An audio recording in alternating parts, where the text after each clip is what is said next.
2021 ha sido un año electoral, estamos a punto de celebrar las elecciones generales. En marzo se llevaron a cabo las elecciones internas de 3 partidos políticos.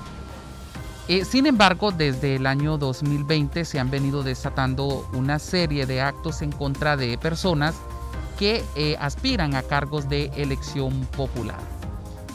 Estamos con Migdonia Ayesta, directora del Observatorio de la Violencia de la Universidad Nacional Autónoma de Honduras y el Instituto Universitario en Democracia, Paz y Seguridad, y con ella vamos a conversar sobre violencia política durante 2021 o en los últimos meses que terminan pues con las elecciones generales y nuevas autoridades electas para un nuevo periodo en nuestro país. Migdonia, le doy la más cordial bienvenida, con mucho aprecio, con mucho cariño. Le digo muchas gracias por este espacio que nos ha dado.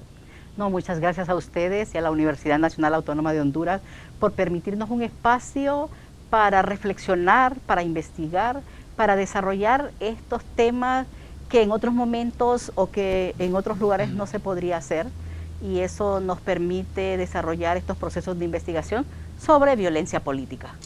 Migdonia, iniciemos hablando qué es violencia política. Cuando hablamos de violencia política estamos hablando de ese mismo concepto que habla la violencia, que es ese conjunto de agresiones, de uso de la fuerza, de uso del poder hacia otros que son líderes políticos. Y lo que busca o el propósito de esto es que silenciarlos, a intimidarlos, hacerles sentir miedo para que no continúen esos procesos de participación política. Y esto se da de diferentes formas. Esas agresiones, por ejemplo, esos gritos, esos insultos, esas intimidaciones, esas agresiones físicas y las que ya mencionaba, psicológicas. Pero también van los raptos. En este proceso ya hay un rapto, es decir, una desaparición forzada. Los homicidios que ocupan el primer lugar de esto, pero también las amenazas. Y ahí es donde todo ese conjunto de acciones o tipologías de la violencia hacen que como Observatorio Nacional de la Violencia y con el apoyo del Instituto Nacional Demócrata, en cada proceso electoral estudiemos la violencia política.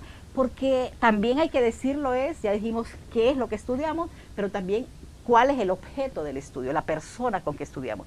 Y primero son los políticos, ya sean los dirigentes de los partidos políticos, los que dirigen el CNE, o las que dirigen el CNE también, pero los candidatos a cargos de elección popular, como son diputados, presidentes, presidentas, diputadas, regidores y también candidatos a alcalde. Pero a los liderazgos de los partidos políticos, de la estructura de base, también se estudian, y ahí se analizan a los militantes y a los simpatizantes, porque ellos también participan en ese proceso. Pero algo que es clave también es que estudiamos dentro de esa violencia política a los familiares de los políticos, porque muchas veces mandan esos mensajes a través de sus propios familiares, y ya hablaremos de ello. Migdonia, usted ha estado presente en todos estos años en los cuales ustedes, como Observatorio de la Violencia, como Instituto Universitario en Democracia, Paz y Seguridad, han desarrollado diferentes estudios sobre este tema de violencia política. ¿Ha ido incrementando en los últimos años? Sin duda, en los últimos años y en los 3 periodos que hemos analizado, que por lo menos yo he tenido la oportunidad de analizar la violencia política, este es el proceso electoral donde mayor violencia política. Vea, solo en homicidios. En las elecciones del 2013 se presentaron 48 homicidios en todo el proceso electoral. El año 2017, en las elecciones primarias fueron 5 homicidios, en las elecciones generales 7, es decir, 12 homicidios. Y con el postelectoral fueron 38, que llegamos a 50 homicidios. Este periodo ya van 20 con un corte que hicimos de análisis hasta el 15 de septiembre de este año. Y lo Solo grave, homicidios. solo de homicidios. Y son 20. Pero del 15 de septiembre a la fecha hay 3 más. Es decir, que ya van 23. Y en las elecciones anteriores, concluyendo el proceso del 26 de noviembre del año 2017, que fue el proceso electoral de las elecciones generales, eran 12. Y nosotros todavía tenemos todo octubre y noviembre, porque hasta el 28 de noviembre que van a ser las elecciones, tenemos casi mes y medio y todavía no hemos concluido ese proceso y ya van 23 muertes violentas, homicidas y además que son personas que están ligadas o líderes políticos de sus familiares. Esto se vuelve un problema porque eso ya es un aumento. Y es que muchas de esas agresiones empiezan con los discursos políticos y eso se vuelve un problema porque cómo están llevando esos discursos. Ahora bien, usted me clasificaba, como quien dice, los diferentes tipos de violencia dentro del tema de violencia electoral. ¿Qué cifras se manejan dentro de todos esos diferentes tipos de violencia que se dan? En el corte que se ha hecho hasta del 23 de diciembre al 15 de septiembre, se han presentado 53 casos de violencia política. General, 53 casos.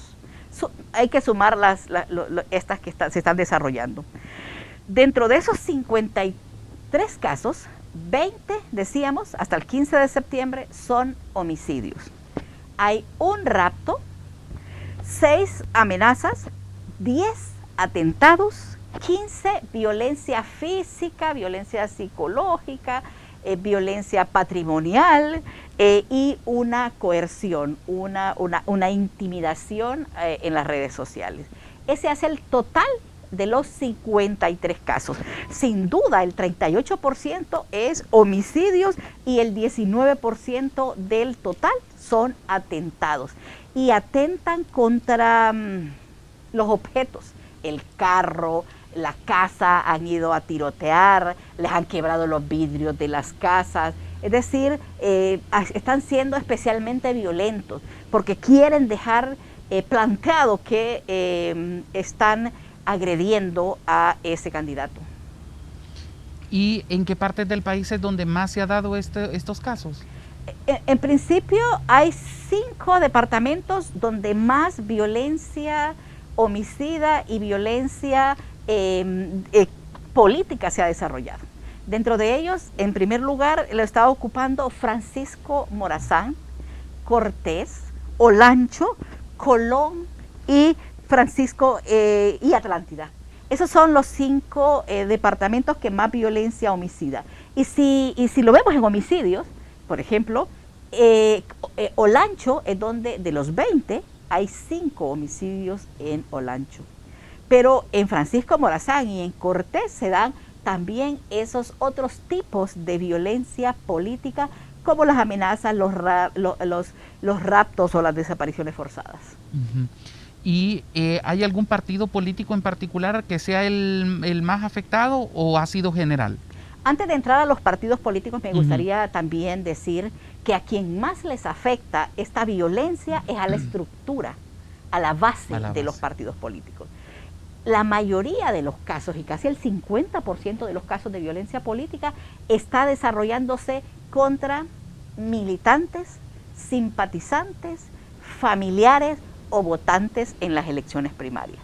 La estructura de los partidos políticos, los que mueven al partido y les mueven a los votantes, son los que están siendo especialmente afectados. En los partidos políticos siempre siguen siendo las 3 primeras fuerzas políticas las que más afectados están. El Partido Nacional, el Partido Libre y el Partido Liberal. Y en homicidios, el Partido Liberal ocupa el Partido Nacional es el que ocupa el primer lugar con 9 casos. Y el restante, 7 y 7 casos, el Partido Liberal y el Partido Libre. Esto es importante también establecerlo, que en todos los casos de violencia política, el Partido Nacional es el que más afectado ha estado, con 24 24 casos. De los 53. De los 53. Pero no es que los otros partidos políticos vienen y ejercen violencia política contra sus liderazgos, sino más bien que en el proceso de elecciones internas del Partido Nacional se presentaron muchos casos entre sus mismos movimientos. Y ahí hay que citar algunos ejemplos. 4 casos en Yamaranguila, por ejemplo. 4 casos en La Lima Cortés. Y 4 casos aquí en Tegucigalpa el día de las elecciones. Y eso se vuelve un problema porque si el día de las elecciones primarias estuvo especialmente violento, entonces la pregunta es ¿cómo estarán las elecciones generales? Por eso es que son llamados definitivamente a que le bajen los ánimos a la gente y que estas propuestas no lleguen a ser violentas y que los discursos no sean estos tan agresivos y tan que generen esa violencia política. Ahora bien, ¿qué tan afectada ha salido la mujer en todo esto?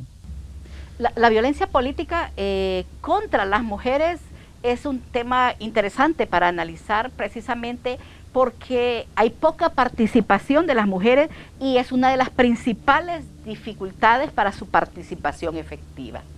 Y en esos 53 casos hay 11 que han sido perpetradas hacia las mujeres y eso representa el 20.8%. Y dentro de esos 20.8% están las agresiones verbales y psicológicas que les han afectado. Luego también hay 3 casos de atentados y ahí es donde hay candidatas en las alcaldías y en las regidurías que han sufrido este tipo de agresiones.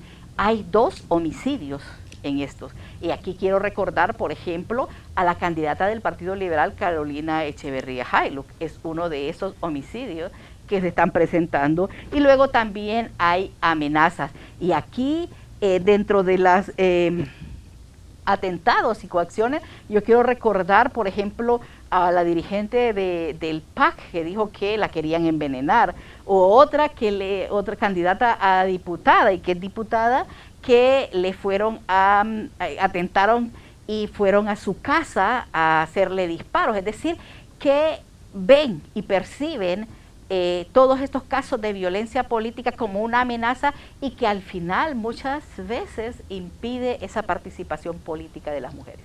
Ahora bien, Migdonia, ¿se cuenta como caso de violencia política a una persona porque esté ligada a un partido o porque en verdad venga por pertenecer a ese partido? No sé si me entiendo, si me doy a entender con la pregunta. Cuando hacemos el análisis, lo que estamos haciendo es una persona decide ponerse y participar en un proceso electoral.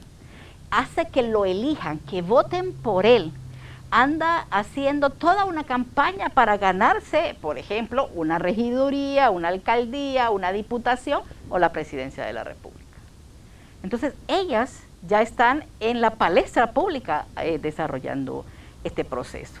Pero cuando son agredidas en ese proceso, entonces se analizan, porque ahí es donde estamos viendo que a quienes están afectando es a los liderazgos políticos y precisamente por eso es que se estudia. Por eso es que también el análisis va para exfuncionarios, funcionarios que están en ese proceso, precisamente porque un funcionario es porque llegó un partido político al poder y precisamente él trabajó en esa campaña para luego trabajar en ese gobierno. Y ahí es donde también se estudian.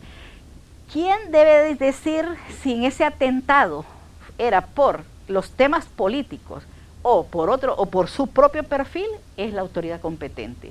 Pero en su mayoría de los análisis que hemos hecho, por ejemplo, el día de las elecciones internas, la discusión en una escuela que llevó a la muerte de 2 personas y que el señor mató a su propio hijo y a un simpatizante de un partido político, entonces estamos hablando de violencia política. Claro.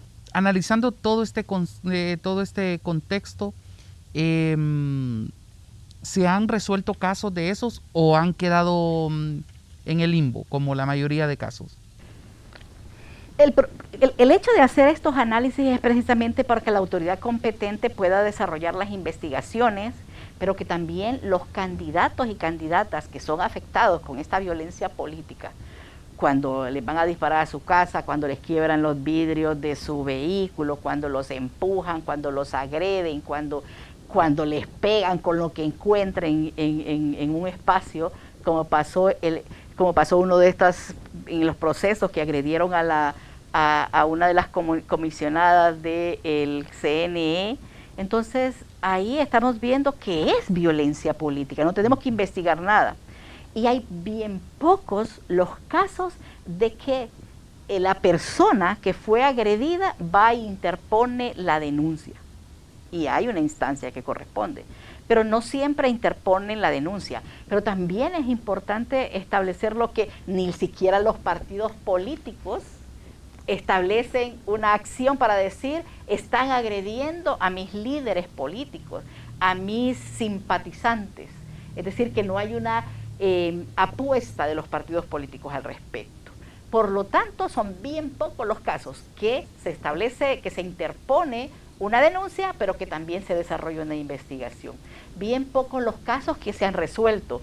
Estamos, por ejemplo, y yo no quería mencionar uno precisamente porque por el respeto a los otros, el de la diputada por Gracias a Dios, ya hay personas detenidas, pero no en el rapto del señor de San Pedro Sula, el ex precandidato a diputado por el Partido Libre en San Pedro Sula, o el ex precandidato a diputado por el Partido Libre en La Paz. Es decir, y ahí que hay que contar que era un líder comunitario, un líder campesino. Y esos procesos de investigación tienen que ir avanzando y no siempre se desarrollan y se interpone acción judicial.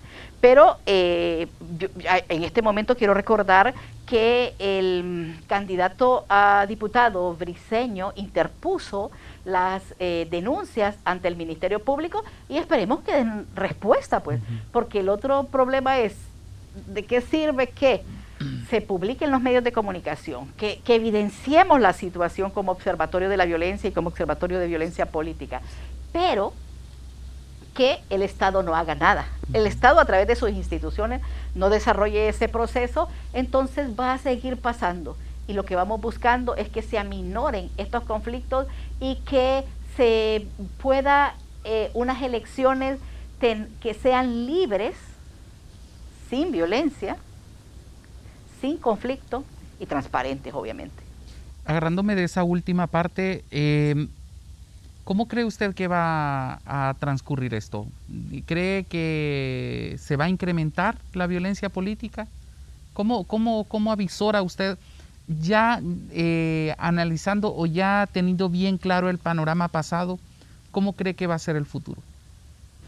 La violencia política hasta la fecha ha incrementado si lo comparamos con los periodos anteriores. 12 a cerrar el año 2017, el proceso electoral del 2017, y ni siquiera hemos cerrado el proceso electoral, no hemos llegado al 28 de noviembre del proceso electoral de las elecciones generales y ya estamos viendo que hay 23 homicidios. Es decir, que hay un aumento considerable y eso se vuelve un problema porque si no se establecen las medidas necesarias de investigación, de judicialización y los partidos políticos no establecen acciones para demandar que no siga ocurriendo, entonces eso va a seguir pasando. Tal pareciera que en este caso los partidos políticos no les interesa quiénes son sus líderes políticos, quiénes son sus simpatizantes, quiénes son los militantes o sus propios familiares que están perdiendo la vida o están siendo agredidos. Y ahora otro punto bien interesante, y yo sé que ya me lo respondió, pero me gustaría profundizar un poco más al respecto. ¿Ha alcanzado a los familiares la violencia política, a los familiares de los ahora candidatos? Sin duda eso se vuelve un problema porque hay muchos de esos casos que son familiares que están siendo víctimas de la violencia política. Por ejemplo, hay dirigentes, hay militantes y simpatizantes, pero dentro de Estas homicidios, hay 4 casos de los 23. Hay que recordar al hermano de un diputado del departamento de Olancho que fueron al hospital y ahí le quitaron la vida. Y un hospital privado, ¿no? Y en un hospital privado. Es decir, para citar un ejemplo y para que veamos el nivel de análisis que vamos desarrollando en este proceso. Hay muchos de los casos, porque tal pareciera que el mensaje también se los quieren mandar a sus familias, a una niña, y dentro del boletín establecemos algunos ejemplos de ellos y decimos, dentro de los casos de familiares hay 7 casos. 7 casos de los 23 que estamos viendo. La esposa de un exregidor, el esposo de una candidata a alcalde, un hermano del diputado, que es el que comentábamos recientemente, la hija del precandidato a alcalde, el hijo del exalcalde, el primo del aspirante a diputado, pero también tenemos un tío de una diputada y candidata a diputada, y esa que lo recuerdo ahora por el departamento del Paraíso, en el municipio de Teupacenti. Ahí llegaron a quitarle la vida. Es decir, se mandan muchos mensajes y eso se vuelve un problema porque estamos hablando de violencia generalizada, pero en este caso está perpetuándose a través de los líderes políticos o de sus familiares. Ahora bien, vámonos al otro lado de la moneda, la otra cara de la moneda, los departamentos que no han presentado casos, que son muy pocos en comparación, bueno, los 18 departamentos que tiene el país, solamente 3 presentan 0 casos de acciones en contra de miembros de partidos políticos. Y fíjense que es interesante porque si ustedes ven la conflictividad y las protestas, Choluteca sí, es uno de los municipios que ha habido mucha protesta social. Un bastión. Pero no está siendo violento en violencia política, y eso es de alabarlo. Claro. Igual que el departamento de Valle. Son estos 2 departamentos. Obviamente, estos 2 departamentos en el nivel de violencia por causa externa o homicidio, en este caso, que lleva el observatorio, son de los departamentos que tienen menor violencia. Que si usted me preguntara, ¿dónde es que hay que ir a vivir? Porque no hay tanta violencia, sería a Choluteca y Valle. Porque los otros son más violentos, igual que el departamento de Ocotepeque. Pero hay uno que también es necesario que analizar, y es el de Islas de la Bahía. Ese es el 4º departamento que no presenta violencia homicida. Islas de la Bahía ha sido como un contraste, ¿no? Porque en algunos momentos se presenta como un lugar violento. En el boletín general que ustedes hacen, Islas de la Bahía parecía como uno de los departamentos más violentos, recuerdo yo, pero en estos casos parece que la situación es más tranquila, ¿no? Sin duda, recuerde que ahí cuántos son los diputados que representan a Isla de la Bahía, incluso a Gracias a Dios, ¿no? Sí. Pero es el ambiente que se vive en Islas de la Bahía, básicamente, es más de turismo, más de esperar que lleguen turistas. Y la política no la están dejando en el primer plano. Y ahí todo el mundo se conoce, ¿no? Sabe quién va a ser quién. Entonces eso ayuda, sin duda. Gracias a Dios, por ejemplo, mire, con toda la problemática que tiene, gracias a Dios, solo hay un caso. Y es un atentado. Y era contra el hermano de la candidata a diputada y ahora ex candidata a diputada Carolina Echeverría Jailo. Es decir, que ya teníamos esa visión de que estaba pasando algo si estaban amenazando a su propia familia, porque muchas veces empieza con las agresiones o con los atentados contra las familias de los candidatos.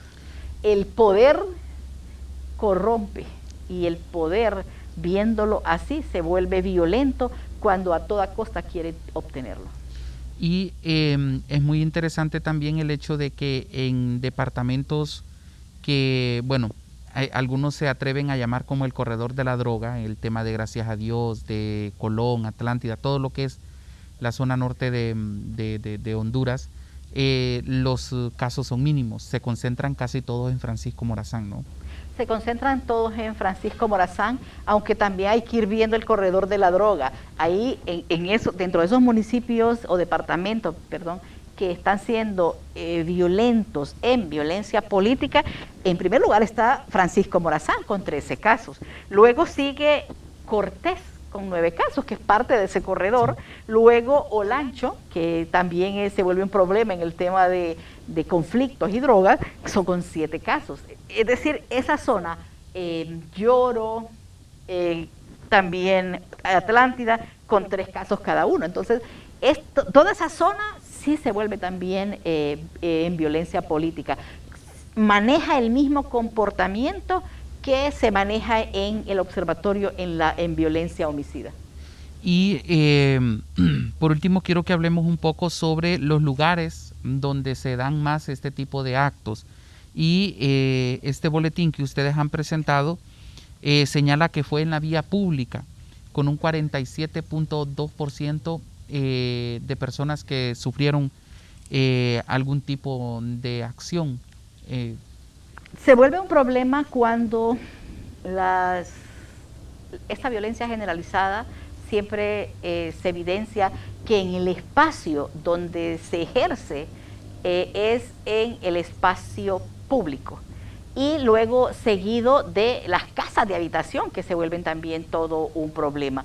Por eso es que el espacio público debe ser muy bien, cuando se están desarrollando estos procesos electorales, debe estar muy bien resguardado por las autoridades que corresponden, para que no ocurran estos problemas, que al final solo nos hacen ver como un país violento, y que no importa que estemos en días normales o que estemos próximos a celebrar un proceso electoral. Y también es interesante que la casa de habitación, mire, hay muchos de estos candidatos que los han llegado a agredir o a matar en su casa de habitación. El candidato que ya hablaba de Libre del Departamento de La Paz fue en su casa de habitación. La candidata del Partido Liberal, que aquí en Tegucigalpa, fue en su casa de habitación. Hay muchos que han sido en su casa de habitación, y eso establece un 18.9%. Son 10 de los 53 casos que han sido agredidos en sus casas de habitación. Y por último, el tipo de arma que se utilizó, arma de fuego y las armas contundentes. En un país donde la droga y las armas son de fácil acceso, entonces es bien fácil que todo el mundo use un arma de fuego, y para agredir, entonces están utilizándola. Y ahí hay que establecer que el 54.7% utilizaron como instrumento de lesión y de muerte, porque hay en San Luis, en Santa Bárbara, lo agredieron y fue un atentado, y con arma de fuego lo lesionaron. Después decimos de lesión y muerte, fueron en su mayoría con un arma de fuego. Y ahí es donde es importante el llamado de atención a los políticos. ¿Qué van a hacer con la ley de armas de fuego? Que otra vez volvemos a 5 armas por persona, sin perfil psicológico, que no importa quién, solo porque los políticos creen que esa es la mejor forma de ganarse los votos populares. Entonces, pero también están siendo víctimas con ese mismo instrumento de lesión y muerte que es el arma de fuego. Migdonia, como siempre es un placer conversar con usted de estos temas. Con usted nos hemos pasado horas analizándolos, y de veras que es un deleite estar siempre con usted y poder escudriñar un poco más de que algo sea tan frío como los números, como las gráficas, las diferentes gráficas que ustedes presentan, a poder hablar y poder profundizar en eso. De verdad que es un honor y un placer. Muchísimas gracias. No, muchas gracias a ustedes, y es importante, Fran, decirlo, que lo que buscamos con esa no es ser violentas para presentar, sino más bien que sirva para la prevención de la violencia, que ese sea un llamado de atención a las autoridades del CNE, a los partidos políticos, al Ministerio Público y a la Policía Nacional, que desarrollan todo ese proceso y de protección a estos candidatos, porque esto lo que hace es coartar el derecho, impedir que la gente quiera participar en la política. Y en este país necesitamos los mejores hombres y las mejores mujeres al servicio del bien común de la población. Que no nos extrañe y que no protestemos cuando una persona con un buen perfil quiera participar, ¿no?, en política, porque de verdad que son las personas que más necesitamos. En sí, y el que le protejan su integridad física y psicológica va a ser importante para que el proceso electoral se desarrolle de la mejor forma. Por eso es que decimos que queremos un proceso electoral pacífico, y el análisis de la violencia política es precisamente el contraste de ese proceso pacífico, libre, porque si te coaccionan, si te amenazan, si te ejercen presión o te agreden, difícilmente la gente va a querer participar, difícilmente la gente va a querer ir a votar. Y ahí es donde es un llamado a que se apacigüen los ánimos, pero también que hay que llamar a la gente a votar y que elija bien, que seleccione, que haga su propia lista, así como la estoy haciendo yo. Exacto. O la está haciendo usted. Sí. Entonces, eso va a ser importante. Muchísimas gracias, Miltonia. Muchas gracias. Gracias a todos ustedes. Esperamos que estos programas sirvan para que se puedan empapar un poco más del entorno de nuestro país, que estos temas sirvan para que analicemos más a profundidad lo que ocurre en Honduras y hagamos una radiografía personal de los acontecimientos diarios en Honduras. Gracias por habernos acompañado. Como siempre, es un placer poder llegar a todos ustedes a través de la señal de UTV, el canal universitario de la cultura. Hasta la próxima.